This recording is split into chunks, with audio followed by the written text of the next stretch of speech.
പൊന്നു ഇവിടെ ഇരിക്കണ ഒരു അങ്ങനെ പറയരുത്, ഒരു ബ്ലാക്ക് ലേഡി ഉണ്ട്. നമ്മൾക്ക് അങ്ങോട്ട് റെസ്പെക്ട് തോന്നണമെങ്കിൽ തിരിച്ച് റെസ്പെക്ട് തരണ്ടേ? ആ ഒരു സംഭവം നമുക്ക് കിട്ടിയില്ല, ആ ഒരു എക്സ്പീരിയൻസ്. പക്ഷെ ഇങ്ങനത്തെ വൃത്തികെട്ട സ്വഭാവം, അങ്ങനെ തന്നെ പറയണം, വൃത്തികെട്ട സ്വഭാവമുള്ള കുറച്ച് ആൾക്കാരുണ്ടാവും. അവരാണ് ഈ മൊത്തം ചീത്തപ്പേരുണ്ടാക്കണത്. ഹായ് ഓൾ, ഞാൻ ഹരി, ഞാൻ അഗി. എല്ലാവർക്കും സുഖല്ലേ? ഞങ്ങൾ ഇവിടെ സുഖമായിട്ടിരിക്കണ്ട. അപ്പൊ ഇന്നത്തെ പരിപാടി എന്താന്ന് വെച്ചാല് നിങ്ങൾ കണ്ടല്ലോ, കഴിഞ്ഞ ദിവസം ഞാൻ ജീവൻ എഴുതാൻ പോയിട്ട് എഴുതാൻ പറ്റാത്തൊരു സാഹചര്യമായിരുന്നു. പുതിയ നിയമമൊക്കെ വന്നിട്ട് പറഞ്ഞു ഓടിച്ചെന്ന് ജീവൻ എഴുതാൻ പറ്റില്ല, മുൻപ് അപ്പോയിന്റ്മെന്റ് എടുക്കണം. നാട്ടിൽ ഓൾറെഡി എക്സ്പീരിയൻസ് ഉള്ളതുകൊണ്ട് അവർ പറഞ്ഞു ഇനി നമ്മൾ ഇവിടെ ജീവൻ എഴുതണമെങ്കിൽ മുൻപേ നമ്മൾ അപ്പോയിന്റ്മെന്റ് എടുത്തിട്ട് വേണം വരാൻ. അപ്പൊ അതെല്ലാരും എന്തായാലും ശ്രദ്ധിക്കുക. അപ്പൊ അതുകൊണ്ട് ഞങ്ങൾ വിചാരിച്ചു ഇനി അധികം നീട്ടി ഇത് നാട്ടിൽ ഇതുള്ളവർക്കാണ്ട, ഡ്രൈവിംഗ് ലൈസൻസ് ഉള്ളവർക്കാണ്ട. ആ ലൈസൻസ് കൊണ്ടുവന്ന് അത് ഇവിടുത്തെ ലൈസൻസ് ആയിട്ട് എക്സ്ചേഞ്ച് ചെയ്ത് കഴിഞ്ഞാൽ നാട്ടിൽ ഇപ്പൊ എത്ര വർഷമാണ്? ഇപ്പൊ ഹരിക്ക് 1 വർഷത്തെ എക്സ്പീരിയൻസ് ആണ്. അപ്പൊ ആ 1 വർഷം ആഡ് ആവും. എക്സ്ട്രാക്ട് ഉണ്ടെങ്കിൽ ആ എക്സ്ട്രാക്ട് പ്രോപ്പർ വാലിഡ് ആണെങ്കിൽ, എനിക്ക് തോന്നുന്നു എക്സ്ട്രാക്ട് എടുത്തു കഴിഞ്ഞാൽ നാട്ടിൽ നിന്ന് 6 മാസത്തെ വാലിഡിറ്റി ആണ്. അത് ഞാൻ എന്തായാലും ജീവനല്ല ലൈസൻസ് എങ്ങനെ എടുക്കും എന്നുള്ളൊരു വീഡിയോയിൽ ഞാൻ ഡീറ്റെയിൽ ആയിട്ട് പറഞ്ഞുതരാം. അപ്പൊ നാട്ടിലെ ലൈസൻസ് എന്തായാലും വേണം, ഡോക്യുമെന്റ്സ് ആയിട്ട്. പിന്നെ ഈ പറഞ്ഞ പോലെ നമ്മുടെ പാസ്പോർട്ട്, വർക്ക് പെർമിറ്റ്, സിൻ എല്ലാം ഞങ്ങൾ എടുത്തു പോകുന്നുണ്ട്. ഇന്ന് ഇനിയിപ്പോ വേറെ കുഴപ്പമൊന്നും വരണമെന്ന് വിചാരിച്ചിട്ട്. ഇത് എന്താന്ന് ഇങ്ങനെ വരാനുള്ള റീസൺ എന്താണെന്ന് വെച്ചാൽ അഗി 1 വർഷം മുന്നേ ഓൾറെഡി ലൈസൻസ് എടുത്തിട്ടുണ്ടായിരുന്നു. അപ്പൊ ആ ഒരു എക്സ്പീരിയൻസിലാണ് ഞങ്ങൾ ഓടിച്ചാടി ഇന്നലെ വന്നത്. പക്ഷെ അവര് 1 വർഷത്തിനുള്ളിൽ അടുത്ത നിയമം കൊണ്ടുവന്നതാണ് നമ്മൾ മുന്നേ അപ്പോയിന്റ്മെന്റ് എടുക്കണം എന്നുള്ളത്. അപ്പൊ അതുകൊണ്ട് ഇന്നലെ എഴുതാൻ പറ്റില്ല. അപ്പൊ രണ്ടും കൽപ്പിച്ച് ഇനി അധികം നീട്ടി വെക്കണ്ട, കാരണം ഞങ്ങൾക്ക് ഇനിയും ഷിഫ്റ്റും കാര്യങ്ങളും വരുന്ന ദിവസമാണ്. അപ്പം ഇന്നും കൂടി ഇനിയിപ്പോ ഓഫുള്ളൂ. എനിക്ക് ഓഫില്ല, എനിക്ക് ഈവനിങ് ഷിഫ്റ്റ് ഉണ്ട്. അപ്പൊ അതിന് മുന്നേ വന്ന് ജീവൻ എഴുതിയിട്ട് പോകാൻ തന്നെ ഉറപ്പിച്ചിട്ട് വന്നേക്കാണ്. ഇന്നിനി എന്താവും ഏതാവുന്നൊന്നും നമുക്ക് പ്രഡിക്റ്റബിൾ അല്ല. അപ്പൊ അങ്ങനെ ഇന്ന് വേറൊരു സ്ഥലത്താണ് വന്നിരിക്കുന്നത്. ഇന്നലെ പോയ സ്ഥലത്ത് എടുത്തില്ല ഞങ്ങൾ. കാരണം എന്താണെന്ന് വെച്ച് കഴിഞ്ഞാൽ അവിടെ ഡേറ്റ് നോക്കിയപ്പോ വ്യാഴാഴ്ച ഉള്ളൂ. ഇന്നിപ്പോ ചൊവ്വാഴ്ചയാണ്, വ്യാഴാഴ്ച ഉള്ളൂ. പക്ഷെ വ്യാഴാഴ്ച എനിക്ക് ഷിഫ്റ്റ് ഉണ്ട്, ഇവൾക്ക് ഷിഫ്റ്റ് ഉണ്ട്. അപ്പൊ പിന്നെ അത് നടക്കൂല എന്തായാലും. പിന്നെ വെള്ളിയാഴ്ചയാണ് ഉള്ളത്. അപ്പൊ നീട്ടിക്കൊണ്ടുണ്ട്. എന്തായാലും പഠിച്ചു വെച്ചിട്ട് ഇപ്പൊ കുറച്ച് ദിവസമായി. അപ്പൊ അതുകൊണ്ട് ഞങ്ങൾ ഇത് തൊട്ടടുത്ത് തന്നെ ഒരു 10 കിലോമീറ്റർ ഇപ്പുറം പോർട്ട് യൂണിയൻ എന്നും പറഞ്ഞൊരു സ്ഥലത്ത് ഒരു ഡ്രൈവ് ടെസ്റ്റ് സെന്റർ ഉണ്ട്. ഇവിടെ വന്നിട്ടാണ് ഇന്നിപ്പോ ടെസ്റ്റ് എടുക്കാന്ന് വിചാരിച്ചേക്കണത്. ഇപ്പൊ ഇവിടെ കയറുമ്പോൾ ഇനിയിപ്പോ ഇവിടുത്തെ നിയമം എന്തിനാണെന്ന് പറഞ്ഞുകൂടാ. കാനഡയിൽ ഇങ്ങനെയാണ്, എവിടെ എന്തെന്ന് കഴിഞ്ഞാൽ അപ്പൊ ചെല്ലുമ്പോൾ ചിലപ്പോൾ അറിയാൻ പറ്റുള്ളൂ നിയമം മാറിയിട്ടുണ്ടെന്നുള്ള കാര്യം. ഇവിടെ കുറെ കാര്യങ്ങൾ ഇങ്ങനെ അപ്ഡേറ്റ് കിട്ടാൻ വേണ്ടി നമുക്ക് കുറച്ച് ബുദ്ധിമുട്ടുണ്ട്.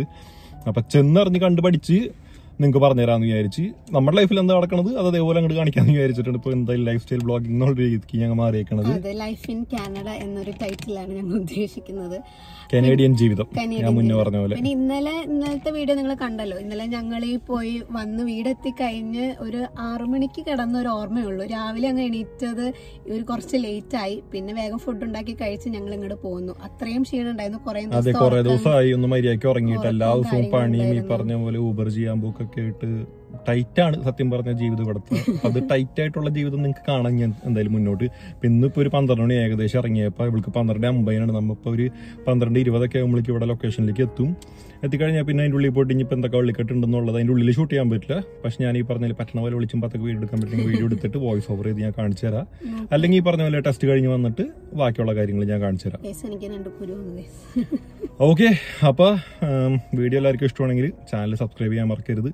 വീഡിയോ ലൈക്ക് അടിച്ച് സപ്പോർട്ട് ചെയ്യണം. കനേഡിയൻ ജീവിതം എന്താണെന്ന് നിങ്ങൾക്ക് കാണിച്ചു തരാം.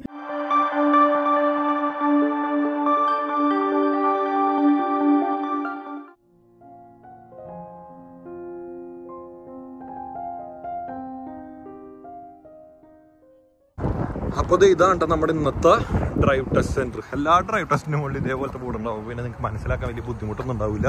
ഇന്ന് വന്നേക്കണ ഏരിയ പിക്കറിങ്ങിലുള്ള പോർട്ട് യൂണിയൻ എന്ന് പറഞ്ഞിട്ട്, പിക്കറിംഗ് എന്ന് പറയുമ്പോൾ സ്കാർബറോ പിക്കറിങ്ങിന്റെ ബോർഡറാണ് ഇത്. പോർട്ട് യൂണിയൻ എന്ന് പറഞ്ഞു കഴിഞ്ഞാൽ അവിടെയാണ് നമ്മളുള്ളത്. അപ്പോൾ ഇവിടെ വലിയ തിരക്കൊന്നുമില്ല. ഇതാണ് ടെസ്റ്റിന്റെ അവിടേക്ക് എൻട്രി ചെയ്യണം. പുറത്തുനിന്ന് മനസ്സിലാക്കാൻ ഉള്ളിലേക്ക് തന്നെ അറിഞ്ഞുകൂടാ. നോക്കി നോക്കാം, ഹരിതേ പോണ്.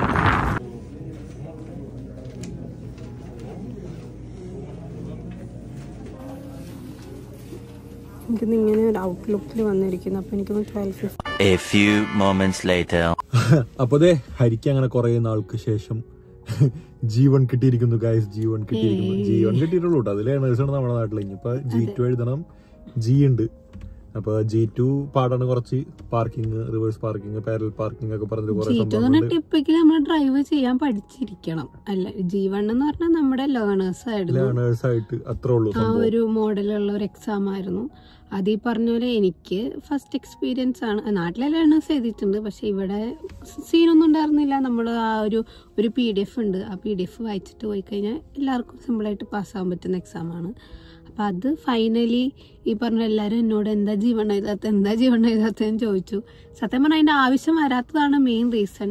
അപ്പൊ ഇപ്രാവശ്യം അങ്ങ് എഴുതേക്കാന്ന് വിചാരിച്ചു. അപ്പൊ അങ്ങനെ ഫസ്റ്റ് ടൈം തന്നെ എഴുതി കിട്ടി. അതാണ് എന്റെ ഒരു ജീവൻ എക്സ്പീരിയൻസ്. പിന്നെ ഞങ്ങൾ ഇപ്പൊ ഇവിടെ വന്നത് പോർട്ട് യൂണിയൻ എന്ന് പറഞ്ഞ സ്ഥലത്താണ് ഞങ്ങൾ വന്നിട്ട് എഴുതിയത്. എന്റെ പൊന്നു ഇവിടെ ഇരിക്കണ ഒരു അങ്ങനെ പറയരുത്, ഒരു ബ്ലാക്ക് ലേഡി ഉണ്ട്. ഇവരിങ്ങനെ നമ്മിപ്പോ ഈ വീഡിയോയിൽ ഞാൻ എന്താ ബ്ലാക്ക് വൈറ്റ് എന്ന് പറയണത് എന്ന് പറഞ്ഞു കഴിഞ്ഞാൽ ആൾക്കാരെ മനസ്സിലാവാൻ വേണ്ടിയുണ്ട്. കാരണം എല്ലാരെയും നമുക്ക് ഇതാക്കി പറയാൻ പറ്റൂല.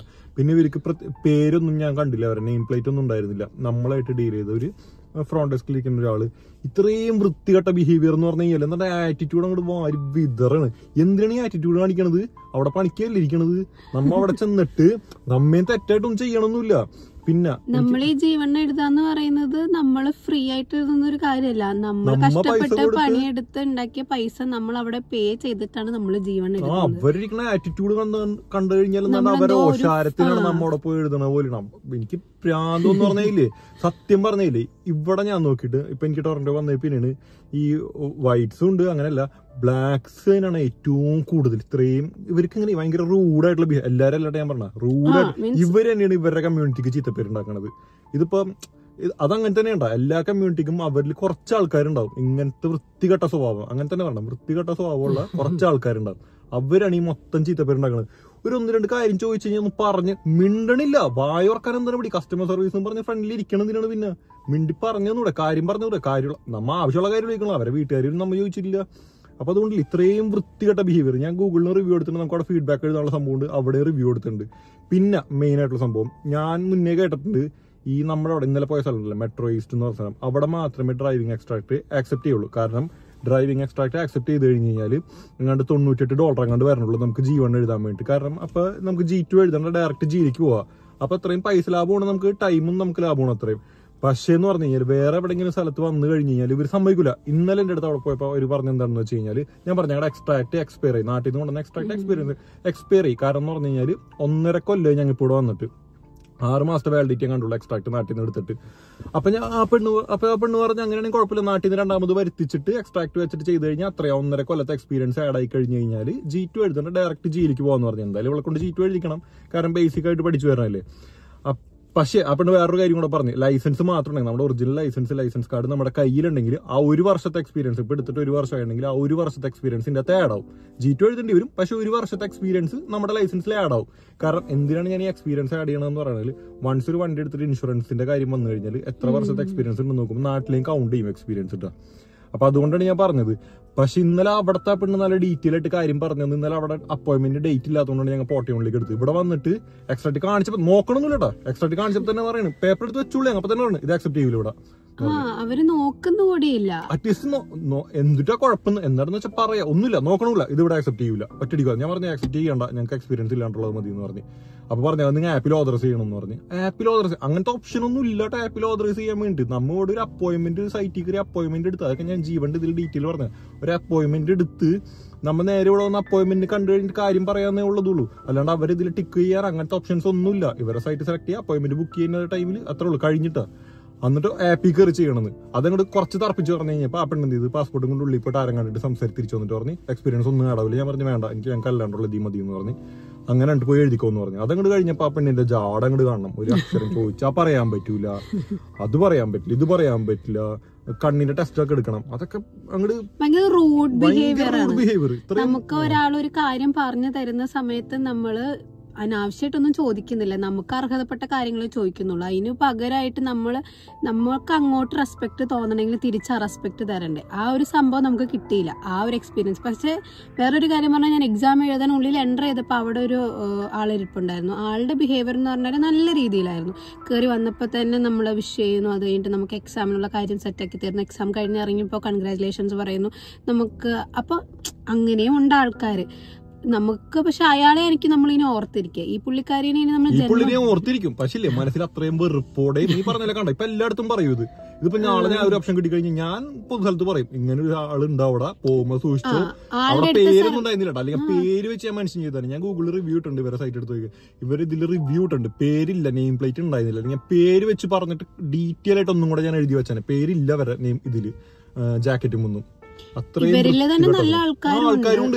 ഞാനിപ്പോ ഊബർ ഓടാൻ പോണോണ്ട് തന്നെ ഞാനും കുറെ ആൾക്കാരെ ബ്ലാക്സിനൊക്കെ വണ്ടി കയറ്റാറുള്ളതാണ്. നമുക്ക് ഡ്രൈവും കാര്യങ്ങളൊക്കെ കിട്ടണാണ്. അപ്പൊ അതിന്റെ നല്ല രീതിക്ക് ബിഹേവ് ചെയ്യുന്ന ആൾക്കാരുണ്ട്. പക്ഷെ ചില ആൾക്കാരില്ലേ ഇമാതിരി ചെറ്റകൾ തന്നെ വിളിക്കണം. ഞാൻ അങ്ങനെ തന്നെ വിളിക്കും. ഈ വീഡിയോയിൽ ഞാൻ പറഞ്ഞിട്ടുണ്ട് പച്ചക്കായിട്ടുള്ള കാര്യങ്ങളെ പറയുള്ളൂ. ഇവിടെ എന്താ നടക്കണമെന്ന് എല്ലാവരും അറിയണമല്ലോ. അതിന് വേണ്ടിയിട്ടാണ് ഞാൻ ലൈവായിട്ട് വീഡിയോ ചെയ്യാന്ന് പറഞ്ഞത്. അപ്പൊ ഇങ്ങനത്തെ ആൾക്കാരും ഉണ്ട് കേട്ടോ. ഇങ്ങനത്തെ ഓരോ ഇൻസിഡന്റ് ഉണ്ടാകുമ്പോൾ അത് കറക്റ്റ് ചൂണ്ടിക്കാണിച്ച് ഞാൻ പറഞ്ഞുതരാം. അത് ഞാൻ ഒരു വിഭാഗത്തിന് മൊത്തത്തിൽ കുറ്റപ്പെടുത്തുന്നില്ല. ചില ആൾക്കാര്, അതായത് ഒരു പേഴ്സൺ ആയിക്കുള്ളൂ ബാക്കിയുള്ളവരാ. അതുകൊണ്ട് നമുക്ക് എല്ലാരും അങ്ങനെ ഞങ്ങള് പറയുന്നില്ല. ഇപ്പൊ ഇത്ര ആറ്റിറ്റ്യൂഡ് ഇട്ടിരിക്കാണെങ്കിൽ ഇരിക്കണ്ട. ഇതിപ്പോ ഗവൺമെന്റിന്റെ വെച്ചാൽ ഗവൺമെന്റ് ഓതറൈസ്ഡ്, ഗവൺമെന്റ് ലൈസൻസ് ചെയ്തേക്കുന്ന സംഭവമാണ്. അപ്പൊ പ്രൈവറ്റൈസ് കൂടിയാണ്. അപ്പൊ ഈ പറഞ്ഞ പോലെ എനിക്ക് മനസ്സിലാവണല്ലോ എന്തിട്ട് ആൾക്കാരാണെന്നാവോ ഇത്രയും. ഇവിടെ ഇങ്ങനെയൊക്കെയാണ്.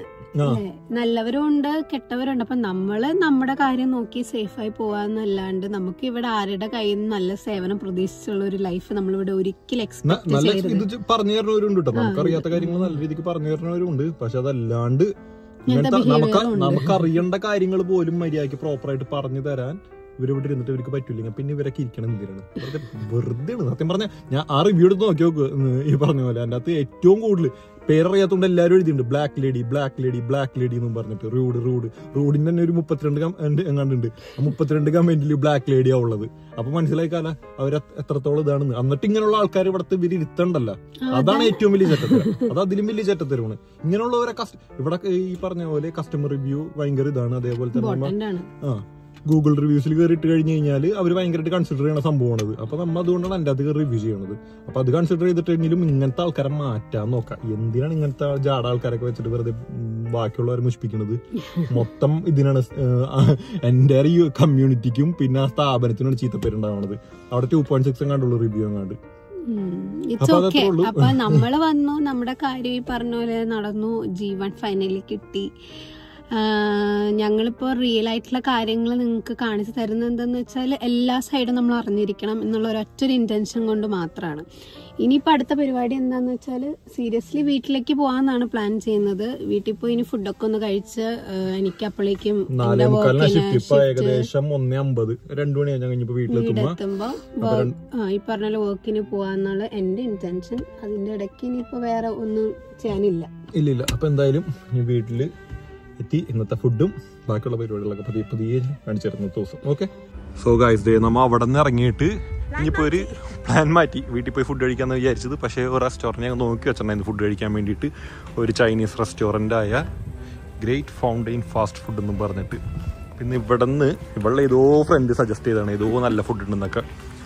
ഇവിടെ പോയി കഴിച്ചു നോക്കി. ഇതെന്തോ ഒരു മോളാണ്. എനിക്ക് തോന്നുന്നു ഫുഡ് കോർട്ടാണെന്ന് തോന്നുന്നു. ഫുഡ് കോർട്ട് ഏരിയ ആണെന്ന് തോന്നുന്നുണ്ട്. ഉള്ളിലേക്ക് പോയിട്ട് ഏത് കടയാണ് എന്നിട്ട് ഓർഡർ ചെയ്യണമെന്നൊക്കെ കാണിച്ചു തരാം. ഇതുണ്ട്. ഇതൊരു അങ്ങനെ ചെറിയൊരു ഫുഡ് കോർട്ട് ഏരിയ പോലത്തതാണ്. ഇതിൻ്റെ ഉള്ളിലാണ് സംഭവം. നോക്കാം നമുക്ക്.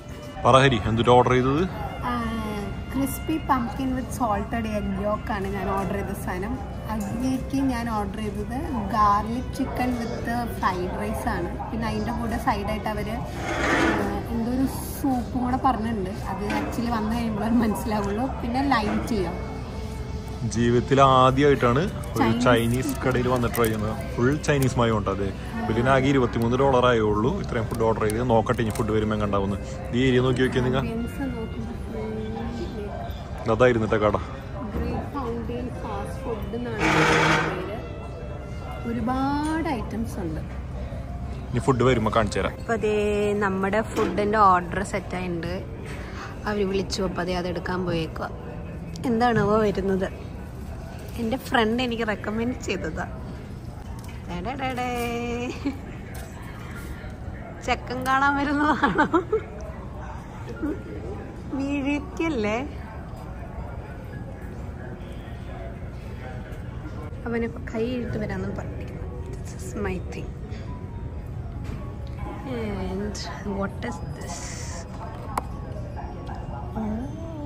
സൂപ്പർ. കാണാൻ രസമൊക്കെ ഉണ്ട്. ഇതാണ് അവർ പറഞ്ഞത് എന്തോ സൂപ്പ്. ഇത് ഐ തിങ്ക് സംതിങ് എന്തോ ഡ്രിങ്ക് ആണ്. ഇനി അഗി വന്നിട്ട് ഒന്നിച്ച് കഴിക്കുമ്പോൾ കാണിച്ചു തരാം. അപ്പോൾ അതേ അഗി കൈയൊക്കെ കഴുകി വന്ന് സെറ്റുണ്ട്. എന്ത് തിന്നാനാന്ന് അറിഞ്ഞൂടാ. ഇതെന്തോ ഡ്രിങ്ക് ആണ്. അത് അവരെന്തോ ലെമൺ എന്ന് പറഞ്ഞിട്ട് എന്തോ സംഭവം പറഞ്ഞ് നമുക്ക് ഇടയ്ക്ക് വെച്ച് കുടിച്ചു നോക്കാം. ഇതാണ് സൂപ്പ് എന്ന് പറഞ്ഞിട്ട് പോർക്ക് സൂപ്പാണെന്നാണ് പറഞ്ഞത്. വാട്ടെവർ എന്തോ സോർ സൂപ്പ് എന്ന് പറഞ്ഞത്. അത് വേണ്ടെന്ന് പറഞ്ഞ് പോർക്ക് എന്ന് പറഞ്ഞത്. ചിക്കനും റൈസും ആണ് സംഭവം. ചിക്കനും റൈസും ആണ് സംഭവം. ടേസ്റ്റ് എങ്ങനെയാന്ന് അറിഞ്ഞൂടാ. ഇന്ന് ഞാൻ ഇത് വെച്ചാ കഴിക്കാൻ പോകുന്നത്. ഇത് നിങ്ങൾ കണ്ടിട്ടുണ്ടോ? ഇന്ന് ഇത് വെച്ചിട്ട് ഇതിന്മേൽ അവനൊരു താജ്മഹൽ പണിയും. ഇതാണ് മോനെ മൊത്തന്റെ. ഇന്ന് മിക്കാറും സുജിത്ത് കൈ വെച്ച് ചൈനീസ് ഫുഡ് കഴിക്കുന്ന നമുക്ക് കാണാം. കൈ വെച്ച് അത് പൊട്ടിക്കണം. കണ്ടതെ ഇങ്ങനെ പൊട്ടിച്ചിട്ട് ഇങ്ങനെ പിടിച്ചിട്ട് ഓക്കെ ഇങ്ങനെ ഇങ്ങനെ ഇങ്ങനെ ഇങ്ങനെ പൊളിക്ക. എന്താ നടക്കുന്നോന്നുള്ള കാര്യം കൊണ്ടത്. പൊളിക്ക് ഒരു കഷ്ണെങ്കിലും മിനിമം. എന്നിട്ട് നീ സ്പൂണ് കൊണ്ട് കഴിച്ചോ.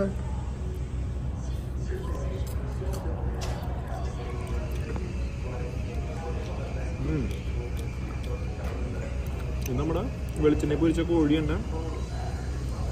ഒരു സോസൊക്കെ ഒഴിച്ചിട്ടുണ്ട്. എന്തിട്ടാണെന്ന് അറിഞ്ഞൂടെ. പിന്നെ കുറച്ച് റൈസൊക്കെ ഉണ്ട്. നമുക്ക് കൈ കൊണ്ട് തന്നെ എന്തായാലും. ഓക്കെ, ഇനി എന്റെ സാധനം കാണിച്ചു തരാം. അത് നീ കഴിക്ക്. ഇത് ആക്ച്വലി പംകിൻ ഫ്രൈ. നമ്മുടെ നാട്ടിലെ പക്കോട പോലെ ഇരിക്കുന്നുണ്ട് കേട്ടോ. പംകിൻ മുട്ടയും മുക്കി പൊരിച്ചേക്കുന്ന സാധനമാണ് തോന്നുന്നുണ്ട്. പംകിനാണ് ഈ കാണുന്നത്, സ്ലൈസ് ആയിട്ട് മുറിച്ചിട്ട്.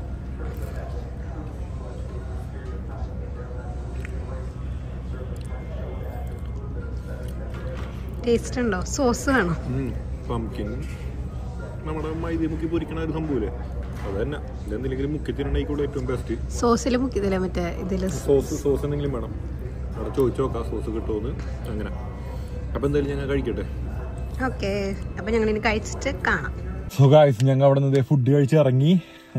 സോ അപ്പൊ ഫുഡ് എങ്ങാണ്ടായെന്ന് ചോദിച്ചു കഴിഞ്ഞാല് ഒരു 10ൽ ഞാൻ ഒരു 5 ഒക്കെ കൊടുക്കുള്ളൂ. കാരണം നല്ല എണ്ണയിൽ മുക്കി പൊരിച്ച സാധനം വരുന്നു. എണ്ണ കഴിച്ചിട്ട് കുറെ നാളായതുകൊണ്ടേ ആ ഒരു മട്ടിപ്പ് വരുന്നുണ്ട്. എണ്ണയുടെ ആ ഒരു മട്ടിപ്പില്ലേ. ഞാൻ ഓർഡർ ചെയ്ത സാധനമാണ് എണ്ണയിൽ മുക്കി പൊരിച്ചത്. ചിക്കനും എണ്ണ മുക്കി പൊരിച്ചു തന്നെയാണ് കറക്റ്റ്. ആ മട്ടിപ്പുണ്ടായിരുന്നു. ആ മട്ടിപ്പുണ്ട്. ഞാൻ ട്രൈ ചെയ്തു, എനിക്ക് വലിയ സീനില്ല. പിന്നെ ഈ പറഞ്ഞ പോലെ ഞങ്ങൾക്ക് പേഴ്സണലി ഇനി നമ്മൾ ഒന്നും കൂടെ ട്രൈ ചെയ്യാൻ വെച്ചാൽ ഇല്ല. കാരണം ഒറ്റ ടൈം ട്രൈ ചെയ്യാൻ നല്ലതാണ്, പക്ഷെ നമുക്കത് എപ്പോഴും ഇഷ്ടപ്പെടുന്ന ഒരു ടേസ്റ്റ് അല്ല. പിന്നെ ഇത് അവിടെ നമുക്ക് കുടിക്കാൻ കിട്ടിയ ഡ്രിങ്കാണ്. ഇത് എനിക്ക് ഭയങ്കര ഇഷ്ടമായത്. നാരങ്ങയൊക്കെ ഇട്ടെന്തോ ചെയ്ത സംഭവമാണ്. എന്താന്ന് അറിഞ്ഞൂടാ. എന്തോ കളറും എക്കത്തിന്റെ കളറും ഒരു ഇരിപ്പും ഇതൊക്കെ കണ്ടിട്ട് അങ്ങോട്ട് കഴിക്കാൻ തോന്നണല്ലോ ആ ഒരു സംഭവം. എനിക്ക് അറിഞ്ഞൂടാ. വേറെ ചിലപ്പോൾ നല്ല ഫുഡ് ഉണ്ടാവും. നമുക്ക് അങ്ങനെ ചൈനീസ് ഫ്രണ്ട്സ് ഒന്നുമില്ല. ഒരാൾ പറഞ്ഞുകൊണ്ട് നമ്മൾ ജസ്റ്റ് ട്രൈ ചെയ്ത് നോക്കി, അത്രേ ഉള്ളൂ. അപ്പൊ ഈ പറഞ്ഞ പോലെ ഇനിയിപ്പോ നേരെ വീട്ടിലേക്കാണ്. സമയം ഏകദേശം 3 മണിയാവാണ്ടായി. 4:00 ഇവൾക്ക് പണിക്ക് പോകണം. പിന്നെ 4:30 ഇവളെ പണിക്കുണ്ടാക്കി കഴിഞ്ഞ് കഴിഞ്ഞാൽ ഞാൻ പിന്നെ കുറച്ചൊരു ഊബർ ഓടാൻ പോകും. നമുക്ക് ഊബറിന്റെ കാഴ്ചകളും കണ്ടിട്ട് ഇന്നത്തെ വീഡിയോ വൈൻഡ് അപ്പ് ചെയ്യാൻ തരും. ഓക്കെ, അങ്ങനെ വീടിന്റെ പാർക്കിങ്ങിലെത്തി. ഞങ്ങൾ വിസിറ്റേഴ്സ് പാർക്കിങ്ങിലാണ് ഇന്ന് വണ്ടി ഇട്ടേക്കണത്. ഇറങ്ങിയപ്പോൾ 1 മണിക്കൂർ കഴിയുമ്പോഴേക്കും ഇവിടെ കൊണ്ടാക്കാൻ പോകണ്ടേ. അല്ലെങ്കിൽ നമ്മുടെ പാർക്കിംഗ് നേരെ പീറ്റ് വിളിക്കാൻ പോണത്. അത് കറക്കി ഇറക്കണം. അതൊക്കെ പിന്നെ വഴിയെ കാണിച്ചു തരാം.